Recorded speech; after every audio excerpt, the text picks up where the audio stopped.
Welcome back everyone, this is Wylock 6th grade, lesson 16, and hopefully you guys had a good week, and let's get started. So, coordinates. Coordinates, very straightforward. Um, the way you want to read the ordered pairs, which is ordered pairs is this, by the way, this is an ordered pair. Um, X, Y, okay, and always remember this is the x-axis, and this is the y-axis. So, whatever number is in your first side, like the first thing where it says X, you want to move to the right that many times, or left, depending on if there's a negative, but you don't have to worry about that for now, I think. Um, and depending on what number the Y is, you go up that many times. So for example, 5, comma 8, you go 1, 2, 3, 4, 5, okay, 5, and up 8 times. 1, 2, 3, 4, 5, 6, 7, 8. So this is your answer for this question. And yeah, it's pretty straightforward. Um, I don't think it's that complicated. I mean, once you just know that the X and Y thing is a thing, you guys shouldn't have a problem at all. And yeah, okay, let's move on real quick. So next part, coordinates again. This is basically just doing this backwards. So you want to find the point, so Q, um, and you just kind of figure out what point it is. So let's find Q real quick. Here's Q. Okay, Q is at, you go right 5 times and up twice. So it'll be 5, 2, and that'll be your answer. Plot the following points. Again, U is at 6 comma 3. So 6 comma 3. So 1, 2, 3, 4, 5, 6. 1, 2, 3. 6 comma 3. This would be your U point right here. Okay. And that's pretty much it for coordinates. Very simple. Just need to remember the notation, which is x comma y. Always x comma y, unless you get to higher math, you learn something else, but it doesn't really matter. Continuing. Multiplication. Okay, this is pretty simple. It's very straightforward. You guys have been doing this since like 2nd grade. Um, and let's just do one real quick, just for Pete's sake, as they would say. So always make sure you set it up properly. You put the first number on top, second number on bottom. And then you want to put the number you're multiplying it by on the very right side, depending on the placeholder. So it's 2, right? And it's 13,346.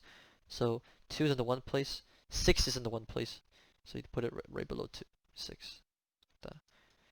Okay, and this is how you would it would look like. And you would just do this real quick. 6 times 2 is 12. 1 goes on top. 8 times 2 is 8, plus 1 is 9. 3 times 2 is 6. 3 times, or 2 times 3 is 6 again. And 2 times 1 is 2. So the answer to this problem is 26692.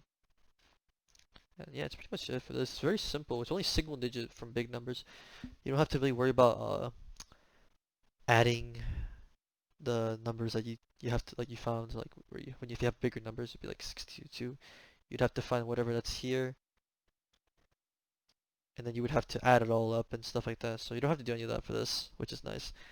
But alright, moving on. So word problems. I can do a couple of these since we have some extra time today. Each child has 2 pencils and 16 pens. If there are 52 children in the class, how many pencils are in there in total? Okay, so the special strategy I have for word problems is you want to look for key terms and key numbers. So usually if there's like a number that's given to you that's very important in the question, so it says usually by the way, usually, not always, each child has 2 pencils. Okay, so you have 2 pencils. Or I don't have to write that down, but you have 2 pencils and you have 16 pens, okay? And it says 53 children in the class. How many pencils are in their total? So this question, so it's pretty much saying each child, let's just say this is a child, excuse my horrible drawing, has 2 pencils and 16 pens, okay? And there's 53 people. and this question is basically asking for how many pencils there are. So you don't have to worry about the pens anymore, right? Because it asks for pencils immediately, so you just scratch this out. You don't have to worry about it. Two pencils per child. So if there's 53 people or children in the class, and each person has two pencils, all you gotta do is multiply 53 by 2 because each person would have two pencils. And this would pretty much be displaying this. It would be like reflecting this. 53 children has two pencils each. And the answer would be 6, 3 times 2. 5 times 2 is 10. So 106 pencils in total.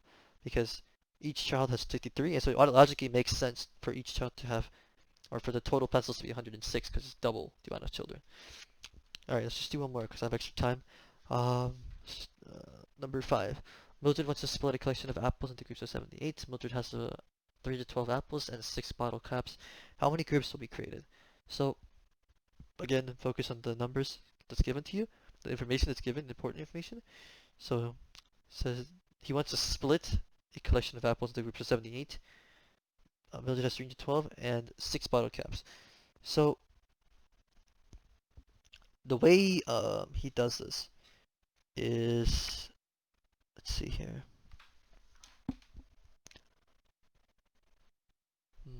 So it's asking for apples. So automatically bottle caps doesn't matter. So it looks like this problem is asking you to figure out how many collections of apples of 78 you can get with 312 apples. So realistically, the problem would look like this: missing number, and that would be like an x. We could just put an x as a variable. Whoops. 78 times x. Like question mark, we don't know the number, the unknown variable, and it has to equal 312. So logically, you can't do this, right? This is ridiculous. You can't really do this. So the best way to do this would be to divide. So it'd be like 78 can go into 312.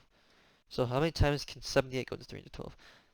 The best way to do this, honestly, you just wanna kind of guess and check numbers with 78 to figure out what would match 312. So I would just start out like a number that would like make sense. 78 times, like, let's just say 3. 3, okay? 24. 2, 21, 22, 23. 23, 4. So this doesn't cut it, right? This doesn't, 234 is not 312. So 3 doesn't work, okay? Moving on, but it's getting us kind of close. 38 times 4, that's the next number. 8 times 4, 2, 3. 7 times 4 is 28, 29, 30, 31, 312. And as you can see, it matches the number you have to get of the total apples. So your answer is 4. 4 groups of 78 apples will be created in order to split this 312 apples. And that's pretty much it for this week's Twilight. Pretty simple. It's just a couple word problems, a lot of coordinates, which is really easy once you understand the concept, which is very simple right here. Just wrote it up for you guys. And yeah, that's pretty much it. I hope you guys have a good week. Stay safe, everyone, and I'll see you guys next week. Bye bye.